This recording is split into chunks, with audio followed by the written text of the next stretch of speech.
ఇవాళ నేను చెప్పదలుచుకున్న తెలంగాణ రైతాంగానికి ఈ వేదిక మీద నుంచి 25,35,000 మంది రైతులకు 20,617 కోట్ల రూపాయలు 2 లక్షల రూపాయల వరకు రైతు రుణమాఫీ చేసి మీ రుణం తీర్చుకుంటామని చెప్పినాం.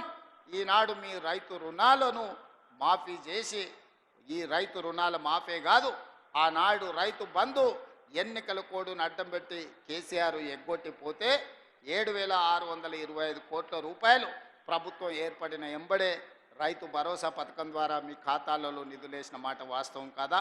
ఈ రకంగా చెప్పుకుంటూ పోతే తెలంగాణ ఉద్యమంలో ఉన్న నిరుద్యోగ యువకులకు 57,924 ప్రభుత్వ ఉద్యోగాలను మొదటి 10 నెలల్లోనే నియామకాలు అందించి నిరుద్యోగ సమస్యను తెలంగాణ రాష్ట్ర పొలిమేర్లు దాటే వరకు తరిమిన మాట వాస్తవం కాదా?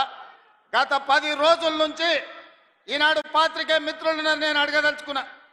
హైదరాబాద్లో మీ ఇండ్ల పట్టాలకు భూములు ఇస్తే 10 ఏళ్ళ పట్టాల సర్టిఫికెట్లు మీకు చంద్రశేఖరరావు ఇయ్యలే. నేను వచ్చిన తర్వాత మీ కుటుంబాలను పిలిచి రవీంద్ర భారతిలో భోజనం పెట్టి మీ జర్నలిస్టులకు ఇండ్ల పట్టాలు నేను ఇచ్చిన మాట వాస్తవం కాదా? 10 ఏళ్ళు చంద్రశేఖరరావు మీకు అన్యాయం చేస్తే మీకు ఇండ్ల పట్టాలు ఇచ్చింది ఈ ప్రభుత్వం కాదా అని నేను అడుగుతున్నా.